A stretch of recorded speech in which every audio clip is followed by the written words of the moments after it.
I tell you now, if you feel like a stranger in a strange land, utterly disconnected from the preoccupations of normal society, it is not a flaw in you, but rather a profound truth revealed. You are simply seeing a deeper reality, and the world around you is but a dream from which you are waking. If you're the man who forces a smile at the water cooler, enduring conversations about sports scores or the latest gossip, feeling that dull, hollow ache in your chest because you know there's so much more to existence, or you sit at family dinners biting your tongue, knowing your insights would only be met with polite bewilderment, feeling profoundly alone in your understanding of the world. By the end of this session, you'll understand why you feel this way, not as a burden, but as a gift, and I'll give you the exact principles I used to create my own reality despite external circumstances, allowing 27 of my students to find profound inner peace and align their external world with their inner truth within 90 days. But here is the critical point. Most will dismiss this as mere philosophy and continue to suffer the slow, painful death of conformity. I will show you in the next 5 minutes the exact mental shift required to stop fighting normal society and instead compel it to reflect your awakened state. Miss this and you will spend a lifetime feeling like an alien, forever seeking an external validation that can never come. Let us begin with the fundamental, unshakable truth. Consciousness is the sole reality. All that you perceive, all that you experience, the very fabric of your world, is a projection of your own awakened or slumbering consciousness. This means that normal society, with its myriad rules, expectations, and agreed-upon truths, is nothing more than a shared dream, a collective hallucination you have been taught to believe is solid and unyielding. I remember distinctly a time, early in my studies, when I wrestled with this very concept. I was living in New York, a city that epitomizes normal society's relentless hum, its demands, its undeniable presence. I saw poverty, struggle, competition, and all the stark realities that seem so utterly external to oneself. I thought, surely, this cannot all be my consciousness at play. It felt arrogant, almost blasphemous, to claim such power. It was my teacher, Abdullah, who shattered this illusion for me. I would argue with him, pointing to the world outside, demanding he explain how that specific event, that particular person, that seemingly immutable circumstance was merely a reflection of consciousness. He would simply look at me with his piercing eyes and say, "Neville, the world is but yourself pushed out. You are not seeing it, you are seeing you. What do you choose to be?" He did not allow for intellectual evasion. He forced me to confront the absolute sovereignty of my own being. The mechanism is simple, yet profound. Your subconscious mind, vast and tirelessly obedient, accepts as true whatever the conscious mind impresses upon it. When you are born into this world, you are immediately bombarded with societal conditioning. What is right? What is wrong? What is possible? What is impossible? What you must do to be accepted, to succeed, to fit in. You absorb these collective beliefs as fact, and your subconscious, in its perfect fidelity, then constructs a reality that mirrors these deeply ingrained assumptions. You become a cog in the wheel of the collective dream, constantly seeking external validation because you have been programmed to believe the external is real and dictates your worth. Most men, when confronted with this idea, will intellectually nod, but then immediately return to chasing the shadows on the cave wall, convinced that if they just conform harder, try more desperately to fit in, they will find peace. They believe they are fixing an external problem. They strive to be promoted, to buy the right car, to say the right things at dinner parties. All while that dull ache of disconnect persists, affirm aloud now, with conviction, "I am the sole creator of my reality. My consciousness is sovereign." Repeat this daily and feel the truth of it resonate within you. The perceived isolation you feel is not a symptom of being broken, but proof of your awakening. You are simply seeing the puppet strings that others still believe are their own arms and legs. But how do we truly discern our inner truth from this external consensus? That is our next vital step. Now that you grasp that consciousness is the architect of your world, the urgent question becomes, how do you distinguish your truth, your authentic imaginal power, from the incessant, often contradictory, noise of the external consensus? This is where true discernment becomes a sword, cutting through the illusions that bind you.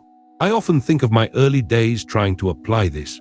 I would imagine a better financial state, only to walk outside and see the harsh realities of my meager earnings staring me in the face. My outer world screamed, "This is who you are. This is your normal." And for a long time, I allowed that external scream to drown out the whisper of my imagination.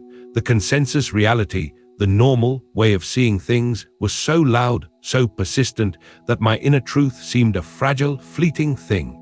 It was Florence Scovel Shinn, a brilliant teacher of these laws, who illustrated this principle with such clarity. She taught her students to dismiss the appearance of lack, to refuse to argue for their limitations, and instead, to persistently hold to their inner vision of abundance. One of her students, facing dire financial straits, was told by all logical accounts that his situation was hopeless. The consensus reality demanded he accept defeat. But Shinn insisted he affirm his opulence, and despite the external evidence, he consistently lived in the end of his desired state until the external world eventually conformed. His inner conviction overrode the collective agreement of scarcity. Your subconscious mind has no capacity for judgment. It simply takes what you feed it as absolute truth. When you constantly compare your inner desires, your profound insights, or your unique perspectives against the backdrop of normal societal expectations, you are implicitly telling your subconscious that the external consensus is more real, more valid, more powerful than your inner convictions. You are giving your power away, piece by painful piece. If you ignore this inner compass, if you continually silence that profound intuition because it doesn't fit the normal narrative, you will find yourself drifting further and further from your authentic self. The internal groan during mundane conversations will escalate into a deep-seated resentment. Your life will become a performance, an exhausting charade, leading to a spiritual exhaustion that can feel utterly catastrophic. But there is a way out, a clear path to align your inner and outer worlds.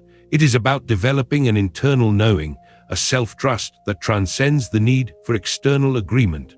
This discerning eye, once cultivated, will reveal to you the specific societal constructs that are most detrimental to your developing consciousness and how to render them utterly powerless. Say this with me and feel the shift.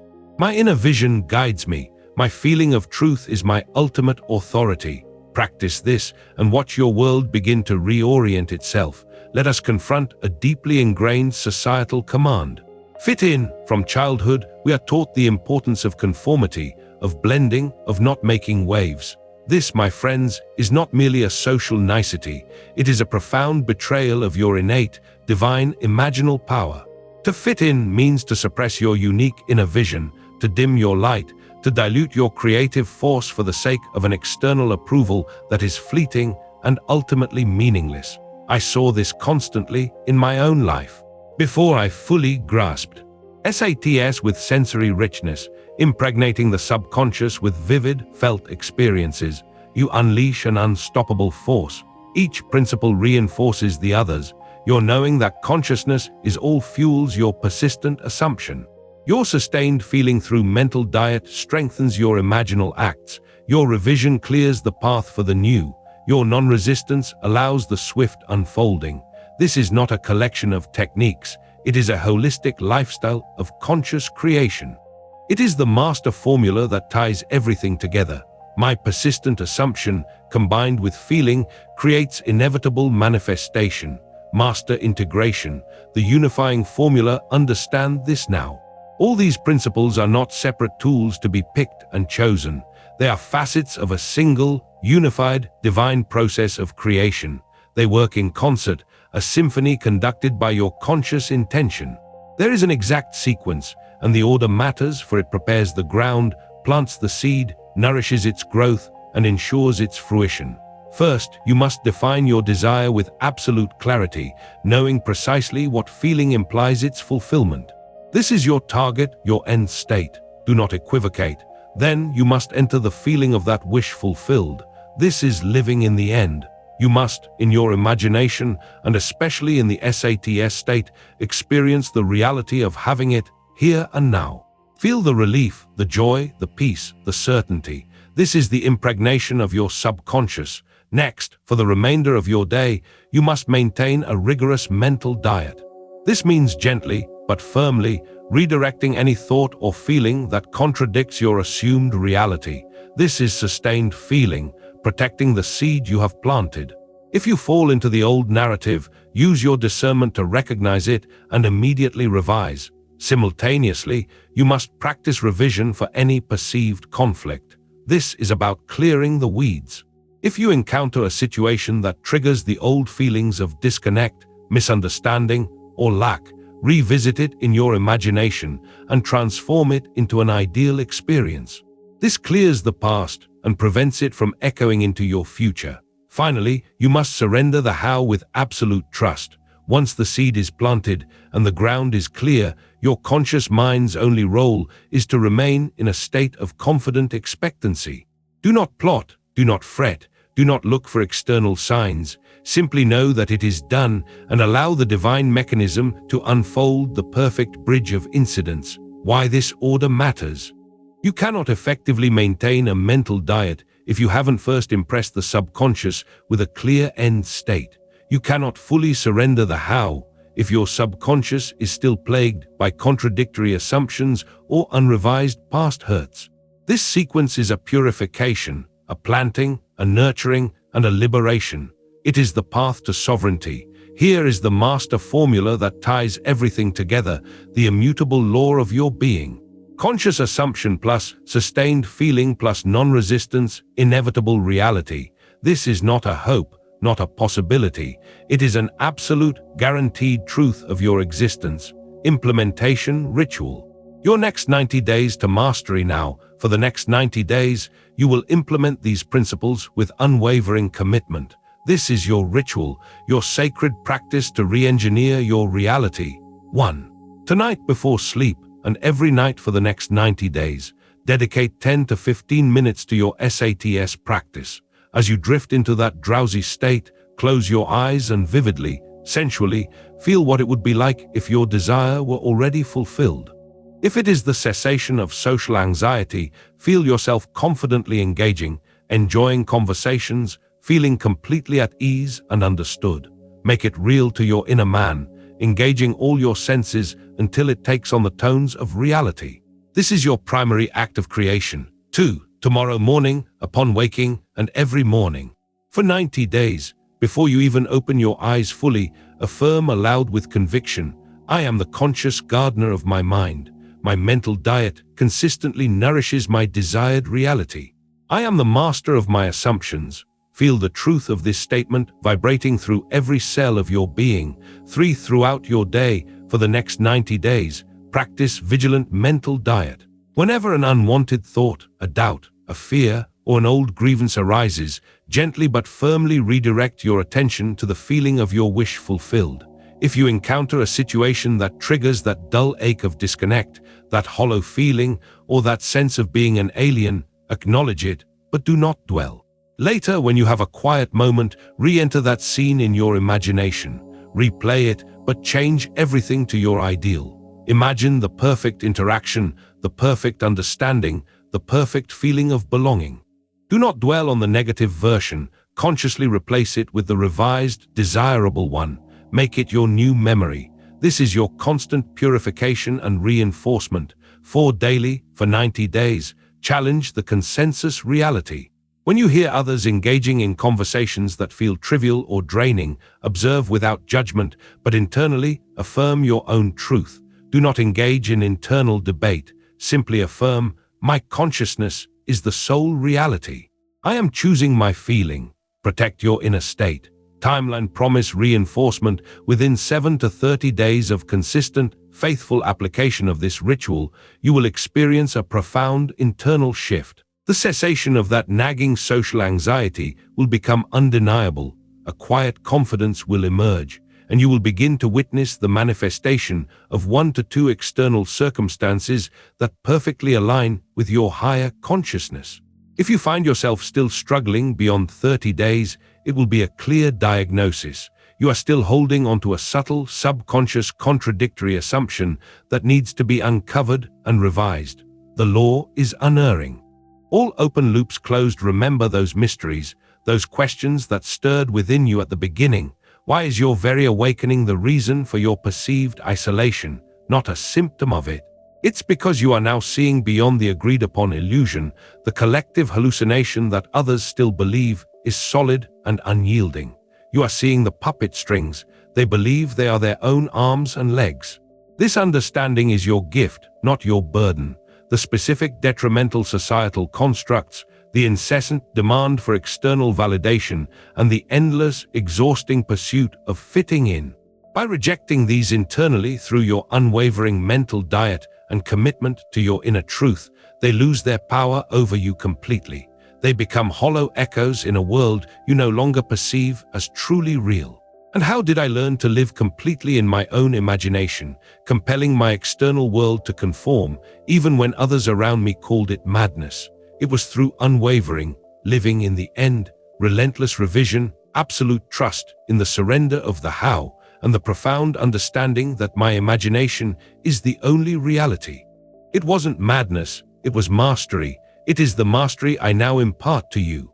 Belief challenges destroyed all the belief challenges we spoke of, the insidious belief that fitting in is a virtue, the false assumption of an objective, normal reality you must conform to, the destructive myth that your profound insights or different perspectives are a burden or a sign of being broken. These are not destroyed by intellectual argument. They are shattered by the consistent, unwavering application of these very practices. By living in the end, by revising your experience, by guarding your mental diet, you cease to give power to these illusions. You literally demonstrate their unreality through your new manifestations, through your new experience of peace, and through the alignment of your inner and out. Worlds, you prove it to yourself. Final affirmation set to seal this truth into the deepest recesses of your being. Take these affirmations. First, your mastery affirmation. I am the living embodiment of my desired reality. I am the master of my assumptions. Repeat this 10 times tonight before sleep, in that drowsy state, letting the words resonate as absolute truth within you. Next, your compound affirmation. I assume my ideal state, persist in its feeling, and watch my world instantly conform. Say this aloud 3 times every morning for the next 30 days, feeling the power of creation in your voice. Finally, your integration affirmation. My inner vision and unwavering feeling compel all external circumstances to serve my highest good. Through me, abundance and understanding flow to all I encounter. Whisper this whenever you feel a moment of doubt, during those brief pauses in your day, grounding yourself in its truth. Final choice point now. Here is your choice, your ultimate challenge, laid bare before you. Will you continue to endure the slow, painful death of conformity, endlessly seeking an external validation that can never, ever come from outside of yourself? Will you allow that dull ache of disconnect, that profound loneliness, to become the permanent condition of your spirit, forever an alien in your own life? Or will you awaken, fully and completely, to your sovereign power, re-engineer your reality from within, and compel the world to reflect your expanded consciousness, becoming the divine architect of your ideal existence? Urgency injector, you must begin tonight, not tomorrow, not next week, tonight, because every day you delay is another day you spend in a self-imposed prison, another moment you deny the divine being that you are.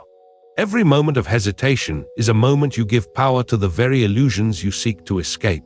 The freedom, the peace, the alignment you crave awaits your immediate, unwavering commitment. Repeat a command I urge you, play this again. Return to this training daily for the next 30 days, letting these truths sink not just into your mind, but into the very core of your being, until they become your second nature. Play this again before every important manifestation you seek to bring forth.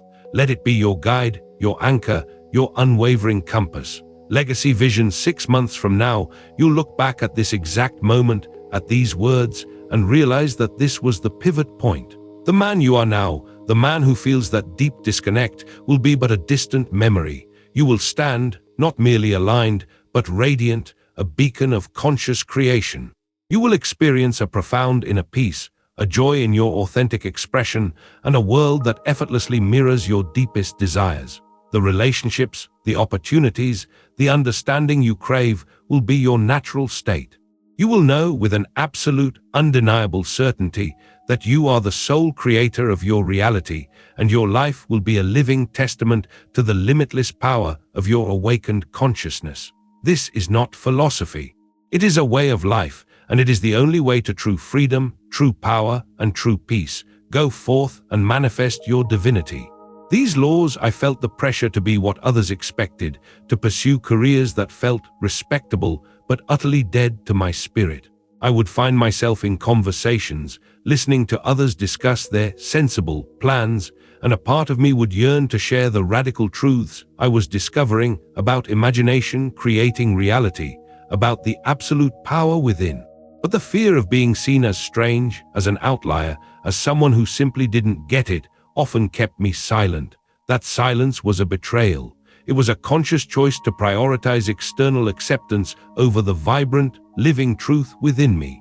Consider the words of Thomas Troward, a master of mental science. He taught that the action of the mind is to produce corresponding results in externality.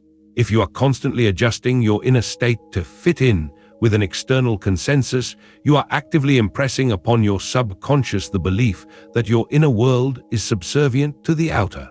You are training your mind to not manifest your unique desires, but rather to mirror the common, often mundane, expectations of the collective. You are turning your divine creative power into a tool for self-suppression. The subconscious works through patterns, through repetition.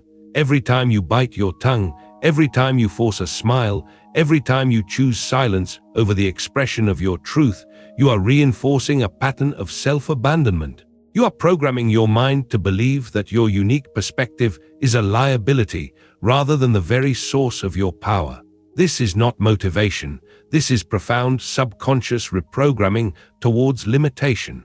If you continue to compromise your inner truth for external approval, you will inevitably manifest a life that feels like a prison, regardless of its superficial comforts. You will live with the constant, crushing weight of inauthenticity. But if you reclaim your power, if you choose radical self-alignment over shallow conformity, you will unlock a freedom and creative capacity you never imagined possible, compelling your external world to reflect your awakened state. Remember how I mentioned I would reveal how I learned to live completely in my own imagination, compelling my external world to conform, even when others around me called it madness. This is precisely the foundation of that understanding, realizing that fitting in is the very act that prevents your imagination from manifesting its full glory. Now we come to one of the most powerful principles I have ever taught. Living in the end. This is not merely positive thinking, it is a profound act of spiritual engineering. It means assuming the feeling of your wish fulfilled now, even when your external circumstances scream contradiction. It means seeing and feeling the world as it would be if your deepest desire were already a realized fact, and maintaining that inner state regardless of outward appearances. This is particularly challenging when your current environment is dissonant, when it feels like a stark contrast to your imagined ideal. I learned this lesson most acutely through personal experience. There was a time when I desperately desired to be honorably discharged from the army. My external reality was one of military service, a contract that legally bound me, and the overwhelming consensus was that such a discharge was nearly impossible without cause. My superiors told me it was absurd. My peers thought I was delusional. The physical world around me, with its uniforms, its routines, its barracks, was a constant, loud affirmation of my current, undesirable state. But Abdullah had taught me, Neville, when you know what you want, you must live as though you already possess it, dwell in the end. So every night, I would close my eyes and imagine myself sleeping in my own bed, back in New York City, feeling the peace and freedom of civilian life. I didn't just think about it, I felt it. I imagined walking the streets, eating in my favorite tea restaurants, telling my family I was home. I did this not as a hope, but as a done deal, a present reality. Despite being surrounded by the exact opposite physical conditions, I persisted in that feeling. The details of how it would come about were not my concern. My only task was to faithfully occupy the feeling of the wish fulfilled, affirm this with me, and feel its truth. I now assume the feeling of my wish fulfilled. I feel the reality of my ideal state, here and now. Let this become your internal mantra. This practice requires immense discipline, not discipline in effort, but discipline in feeling. It is about maintaining emotional loyalty to your ideal. It is the bridge between your expanded consciousness and the tangible manifestation of your desires, allowing you to manifest external circumstances that perfectly align with your higher consciousness. You have come to understand that your consciousness is the only reality, that your inner truth must be discerned from the noise of consensus, and that fitting in is a betrayal of your power. You've also learned the vital art of living in the end. But what about the ongoing perceived conflict, that lingering feeling that your awakened self is still at odds with the seemingly unyielding outer world? This is where the practice of revision becomes your most potent tool. The perceived conflict is not external, it is internal. It is the conflict between the beliefs you currently hold about your reality and the new reality you are trying to impress upon your subconscious. To revise this, we must go to the source, your past assumptions and reactions. I developed this technique through years of experimentation. We all have moments where we feel that dull ache, that disconnect, that profound loneliness. It might be after a conversation where you felt unseen, or a corporate meeting where you felt your insights were dismissed. The natural human tendency is to replay that scene, to stew in the frustration, to justify your feelings of being misunderstood. But every time you do this, you are recreating and reinforcing that undesirable experience. Instead, I began to consciously, deliberately revise these moments. If I had a conversation where I felt misunderstood, later that day, I would go into my imagination and replay the scene, but I would change the script. I would imagine the other person truly understanding, truly listening, truly appreciating my perspective. I would feel the warmth of connection, the satisfaction of being heard. I would not just change their words, but their facial expressions, their tone of voice, my own feeling of the encounter. I would not merely edit it. I would transform it into my ideal experience. I would then allow this revised scene to be the final version in my memory. Emmett Fox, with his teachings on the power of forgiveness, touched upon a similar principle. He taught that holding on to resentment or negative past events only binds you to those conditions. Revision is a radical form of self-forgiveness and self-empowerment.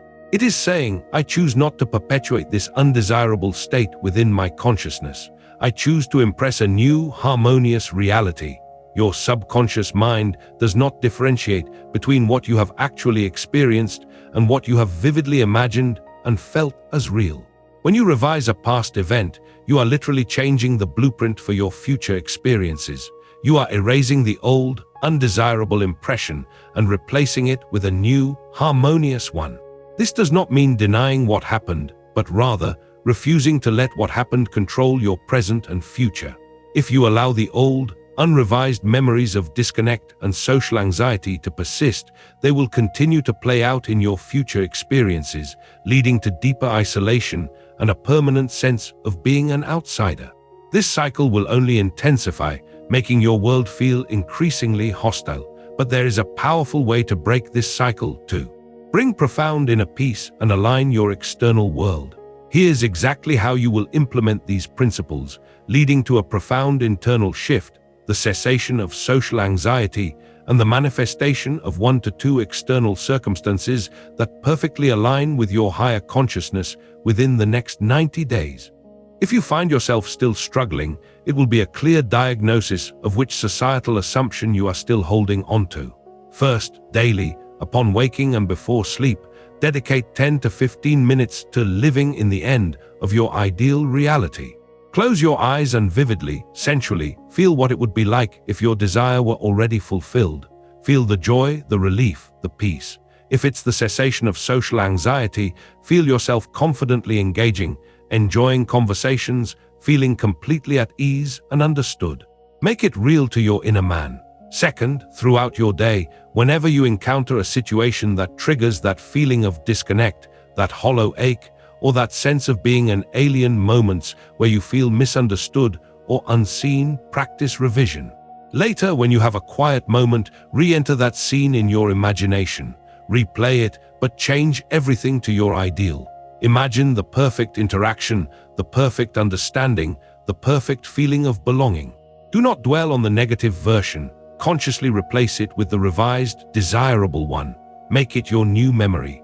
Third, challenge the consensus reality. When you hear others engaging in conversations that feel trivial or draining, observe without judgment, but internally affirm your own truth. Do not engage in internal debate. Simply affirm, my consciousness is the sole reality. I am choosing my feeling. This is not about being rude. It is about protecting your inner state and refusing to betray your deeper imaginal power. All the belief challenges we spoke of, the belief that fitting in is a virtue, the assumption of an objective, normal reality, the myth that your insights are a burden, these are destroyed not by intellectual argument, but by the consistent application of these practices. By living in the end and revising your experience, you cease to give power to these illusions. You literally demonstrate their unreality through your new manifestations. Remember those open loops I spoke of. Why your awakening is the reason for isolation, not a symptom. It's because you're seeing beyond the agreed-upon illusion and others haven't yet. The specific detrimental constructs, the constant demand for external validation, and the endless pursuit of fitting in. By rejecting these internally, they lose their power over you. How I learned to live completely in my own imagination. Through unwavering, living in the end, and relentless revision, compelling my world to conform. It wasn't madness, it was mastery. So here is your choice, your final challenge.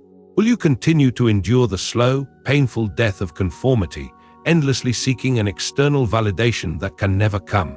Or will you awaken to your sovereign power, re-engineer your reality from within, and compel the world to reflect your expanded consciousness?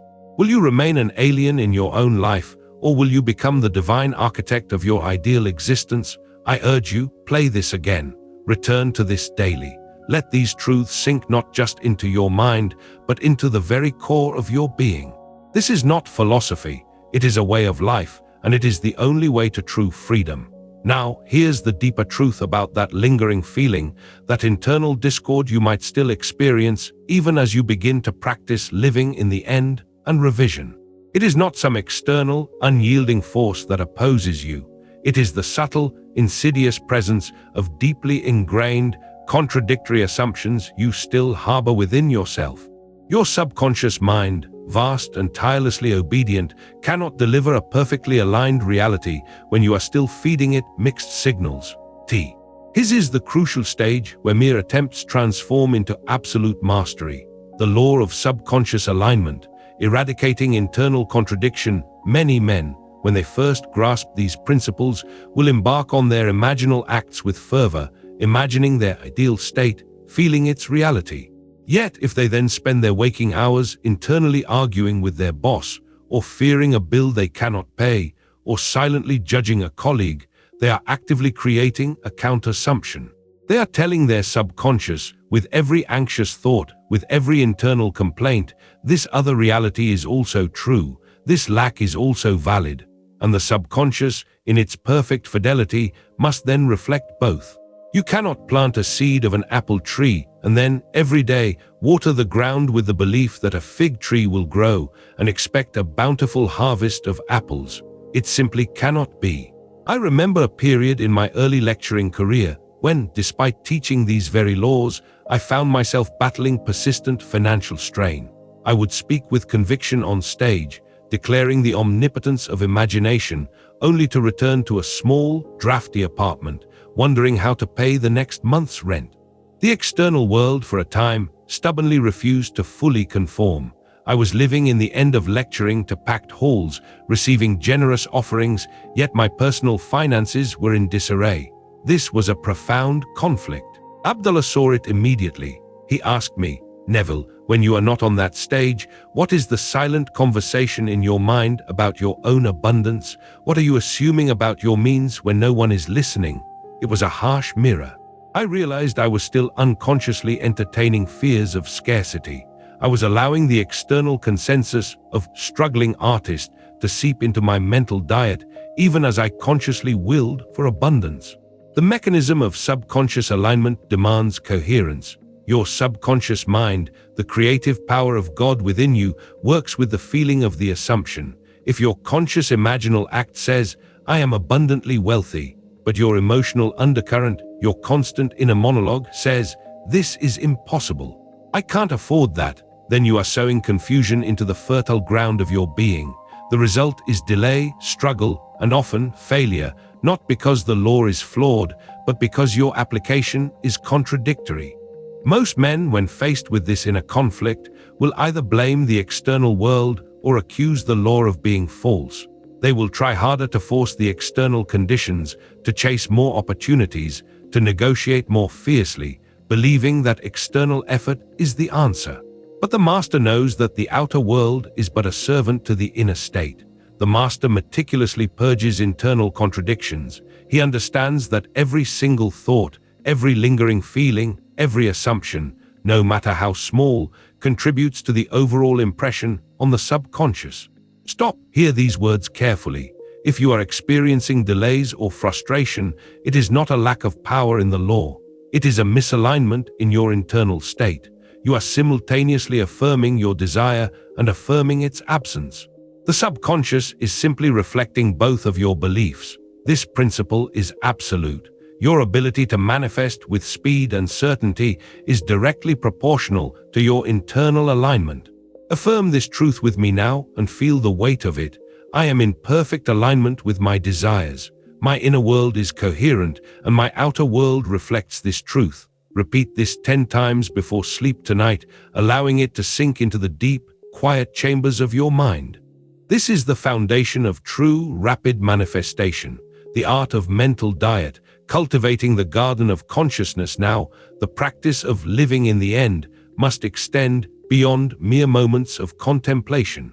It must become your constant mental diet. This is not about sustained effort, but sustained attention and feeling. Many will perform their imaginal act morning and night, and then allow their minds to wander freely throughout the day, revisiting old grievances, engaging in critical analysis of their circumstances, or succumbing to the collective negativity that pervades normal society. This is like planting a precious seed in rich soil, then allowing weeds to choke it the moment you turn your back. I had a student, a quiet man, who worked a mundane job but harbored a profound desire to be a respected writer, to publish works that truly touched people.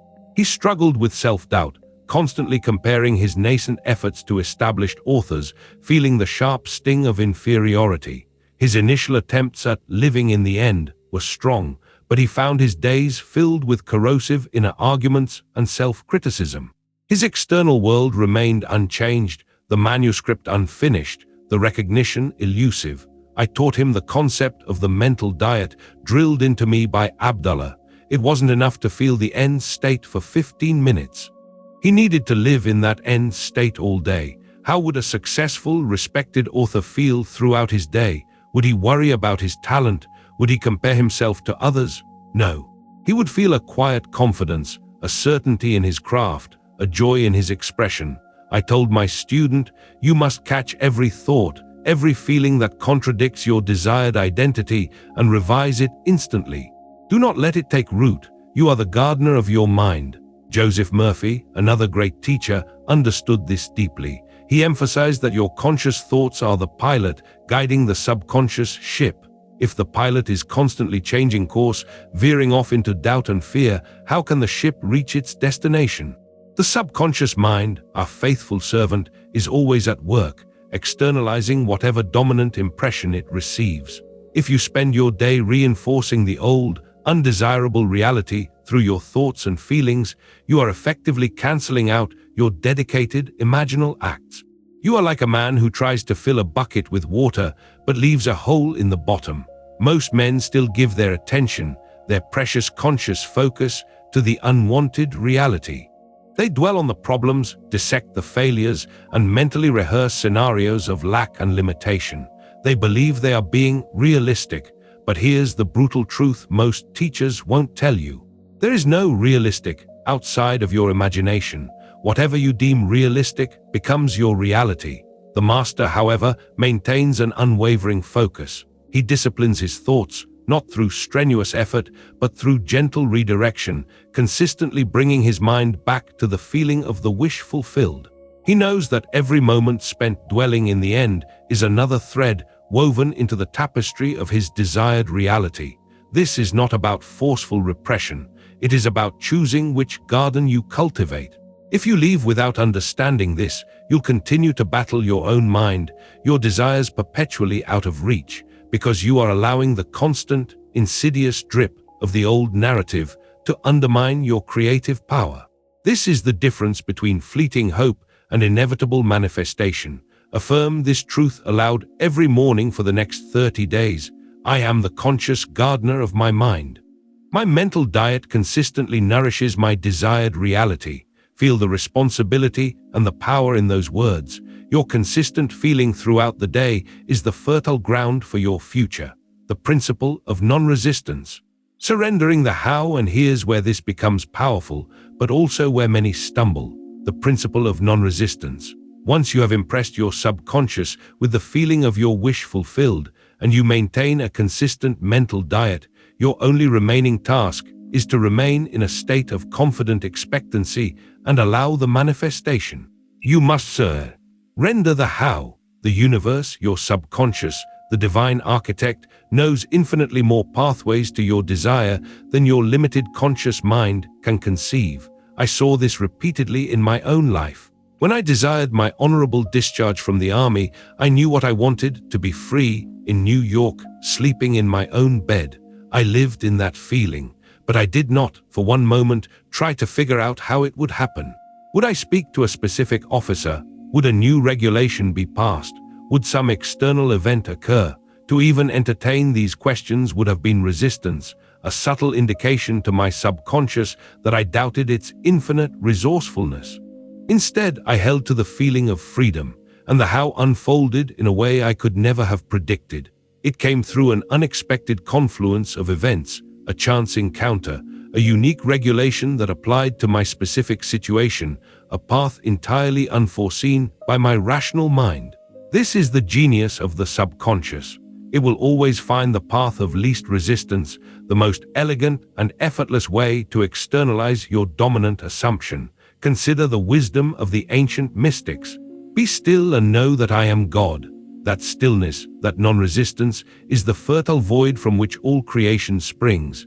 When you try to micromanage the manifestation, to force a specific pathway, you are acting from a place of fear and lack of trust in your own creative power. You are telling your subconscious, you are not capable enough to figure this out, I must control it. This instantly introduces resistance, creating friction and delay. The subconscious then feels compelled to find the specific path you are forcing, which may not be the most direct or harmonious one, or it struggles against your lack of trust. Most men, after initiating an imaginal act, immediately start searching for signs in the external world, or they begin to plot the logical steps they think must occur. They become obsessed with the mechanism rather than remaining loyal to the end. They fall into the trap of efforting rather than allowing. The master, however, understands that the acorn does not concern itself with the path the sunlight takes to reach it, nor does it try to force its own roots through the earth. It simply is the oak, and its nature unfolds. The master plants the seed of his desire, feels its fulfillment, and then trusts the divine process to bring it forth in perfect timing and perfect form. This is the freedom of truly knowing that consciousness is the sole reality. You are not pushing against anything. You are simply allowing your inner impression to blossom into outer expression. If you ignore this, if you insist on dictating the how, you will find yourself in an endless cycle of exertion and disappointment, battling against a current you yourself created. Affirm this with conviction, allowing its power to settle within you. I now trust the infinite intelligence within me to manifest my desires in divine order. I surrender the how and live in confident expectancy. Whisper this during your SATS practice tonight, truly feeling the release of control. The power of the imaginal act as a seed, impregnating the subconscious. Now, let us bring these principles together with a specific advanced application of your imaginal power. Seeing your imaginal act not merely as a thought, but as a living, fertile seed, consciously planted in the fertile void of your subconscious. This is where layering principles becomes a symphony of creation. You have learned to live in the end, to guard your mental diet, and to surrender the how. Now, let us refine the act itself to maximize its potency. I once knew a woman who was crippled by a debilitating illness that doctors said was incurable. She had resigned herself to a life of suffering, and the consensus reality, her own doctors and her family had all affirmed this condition. But she came to one of my lectures and grasped the idea of the Imagi Null act. Her desire was not just to be free of pain, but to dance again. Her current reality screamed contradiction. Every joint ached, every movement was agony. I told her, do not try to heal the pain directly. Do not argue with the illness. Instead, perform an imaginal act that implies your perfect health, your joyful freedom. See it as a seed planted, pregnant with possibility. So, every night, instead of focusing on healing, she imagined herself dancing joyfully in her living room, feeling the exhilarating freedom of movement, the light touch of her feet on the floor, the rhythm in her body. She felt the sheer bliss of unburdened movement. She did this not as a wish, but as a secret, sacred fact already true within her. She planted that single, vivid, imaginal seed. The mechanism here is profound. When you perform an imaginal act with sensory richness and emotional conviction, especially in the state akin to sleep SATS, you are directly communicating with your subconscious mind in its own language. You are not merely thinking about a desire, you are experiencing it as real. This impression, felt as real, is accepted without question by the subconscious. It then, in its infinite wisdom, germinates this seed. It begins to alter the very fabric of your reality, compelling circumstances, people, and events to align with that inner truth, to bring forth the fruit of that seed. It doesn't analyze, it produces. Most men treat imagination like a casual wish, a fleeting daydream. They lack the emotional intensity, the sensory detail, and the profound feeling of already being that transforms a mere thought into a creative command. They fail to understand that a truly potent imaginal act is not about what you want, but how it feels to have it. The master, however, understands that the imaginal act is the impregnation of the divine creative power within him. He enters his imaginal scene as if entering a sacred chamber, knowing that what he feels as real there must become real in his physical world. This is not fantasy, this is spiritual science. If you fail to give your imaginal acts this sacred weight, this vivid feeling of truth, they will remain barren, mere fleeting thoughts that lack the power to manifest. You will wonder why your efforts are not bearing fruit, not realizing you are planting dry, lifeless seeds. But there is a way to awaken this power. Affirm this deep within your being. My imaginal acts are potent, living seeds of creation. I impregnate my subconscious with the feeling of my fulfilled desires, and they must now manifest. Repeat this during your SATS practice, visualizing and feeling your desire not as a future hope, but as a present, vibrant reality within you. This is the difference between hoping and knowing.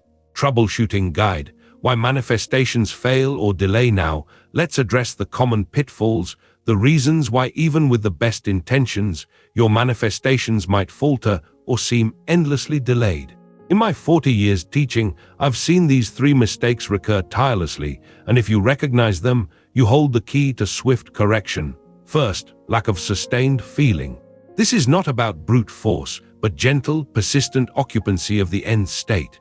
Many perform their imaginal act, feel the joy for a moment, and then immediately return to their old, comfortable emotional state of doubt, worry, or complaint. Remember, your subconscious is always listening, always acting on the dominant feeling. If your moments of living in the end are fleeting whispers drowned out by a constant roar of negativity, the roar will always win. The antidote is the rigorous mental diet I spoke of. Every time an unwanted thought or feeling arises, gently redirect it back to the feeling of your wish fulfilled. You must choose, constantly, to feel it real.